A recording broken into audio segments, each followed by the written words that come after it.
Wherever you go, whatever you do, throw a little at it. Omax, Vest and Briefs.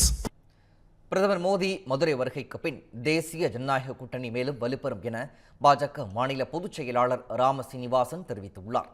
இதுகுறித்து அவர் பேசியதை அருமை வாக்காளர் பகுதியில் பார்க்கலாம். சார், பாரத பிரதமர் நரேந்திர மோடி சார் மார்ச் 1ஆம் தேதி வர இருக்கிறாங்க. அதற்கான அந்த ஏற்பாடுகள்லாம் எந்த அளவுக்கு போய்க்கு இருக்கு, மக்கள் மத்தியில் அந்த எழுச்சிகள் எந்த அளவுக்கு இருக்குது, அதை மார்ச் 1 அன்னைக்கு மாண்புமிகு பாரத பிரதமர் நரேந்திர மோடி அவர்கள் மதுரை வருகிறார். அதற்கப்புறம் தொடர்ந்து தமிழகம் வர இருக்கிறார், பல்வேறு நகரங்களுக்கு வர இருக்கிறார். அது முறையாக எங்கள் தலைவர் நயினார் நாகேந்திரன் அவர்கள் அறிவிப்பார்.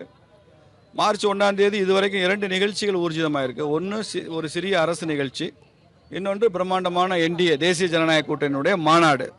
இந்த மாநாடு மதுரையில் ரிங் ரோட்டில் இருக்கிற மண்டேலா நகரில் நடக்குது. இந்த அரசு நிகழ்ச்சி எங்கே நடக்கும் என்பது இன்னும் ஒரு 2 நாட்களில் தெரிய வரும். இது போக அவருக்கு வேறு எதுவும் பயண திட்டங்கள் இருக்கிறதா என்பதும் எங்கள் பிரதமர் அலுவலகத்திலிருந்து இன்னும் குறிப்பு வரவில்லை. வந்த உடனே நாங்கள் அதை ஊடகங்களோட பகிர்ந்து கொள்வோம்.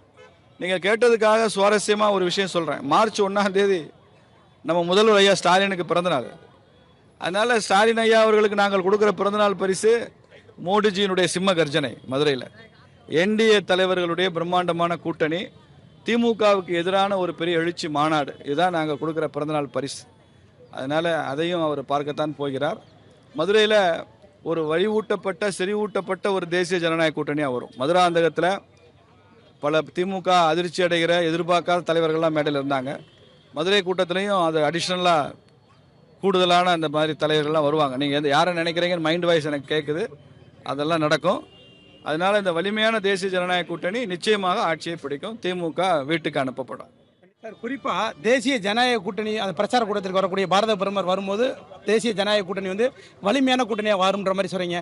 ஆனால் இந்த இந்தியா கூட்டணி என்று சொல்லக்கூடிய திமுக தலைமையிலான தமிழகத்தில் அந்த கூட்டணி தற்போதைய நிலை எப்படி சார் இருக்குது? இப்போ காங்கிரஸில் ஆட்சியில் பங்கு, அதிகாரத்தில் பங்குன்றதெல்லாம் கேட்டுக்கிருக்காங்க. அவங்களுக்குள்ள அந்த பிரச்சனைகள், அந்த கூட்டணி பிளவு ஏற்படுற மாதிரிலாம் இருக்குது. அதை நீங்கள் எப்படி சார் பார்க்குறீங்க? பழைய கண்ணதாசன் பாட்டு ஒன்று பாலச்சந்தர் படத்தில் ஒன்று வரும்.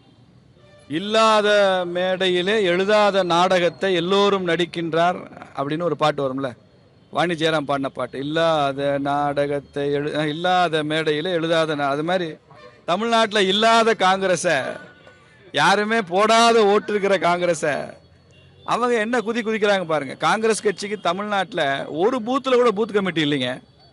அவங்க எத்தனை BLA 2 கொடுத்துருக்காங்கன்னு கேளுங்க, ஒன்றும் இல்லை. எத்தனை கட்சி தொண்டர்களுக்கு பூத் லெவலில் ஒர்க் ஷாப் நடத்திருக்காங்கன்னு கேளுங்க. இந்த 5 வருஷத்தில் காங்கிரஸ் கட்சி என்னென்னலாம் போராட்டங்கள் ஆர்ப்பாட்டங்களை முன்னெடுத்திருக்குன்னு பாருங்க. அவங்க கட்சிக்காரங்க மேலே எவ்வளோ வழக்கு இருக்குன்னு கேளுங்க, அரசியல் வழக்கு இருக்குன்னு கேளுங்க. ஒன்றுமே இல்லை. சொகுசா அறிவாலயத்திலிருந்து வரக்கூடிய மானியத்தை வச்சு பிழைக்கிற கட்சி காங்கிரஸ். அவங்க இவ்வளோ குதிக்கிறாங்கன்னு எனக்கு தெரியல. அவங்களுக்கே இவ்வளோ பயப்படுறாங்க திமுகன்னு எங்களுக்கு தெரியல. ஆச்சரியமாக இருக்குது. இது மாதிரி ஒரு கட்சி எங்கள் கூட்டணியில் இருந்தால் நாங்கள் கலட்டி போட்டு போயிட்டே இருப்போம், தேவையில்லைன்னு போவோம். அந்த துணிச்சல் திமுகவுக்கு இல்லை. இப்போ தமிழக முதல்வர் இந்த மகளிர் உரிமை தொகை இந்த 5000 ரூபாய் கொடுத்துருக்காங்க. அதே மாதிரி மதுரையில் வரக்கூடிய 21ஆம் தேதி அந்த புதிய பாலத்தை திறக்கிருக்காங்க. அதெல்லாம் நீங்கள் பார்க்கும்போது எப்படி சார் சொல்கிறீங்க? இப்போ எலெக்ஷனுக்காக ரொம்ப தீவிரமாக விளையாடுறாங்கன்னு நினைக்கிறீங்களா?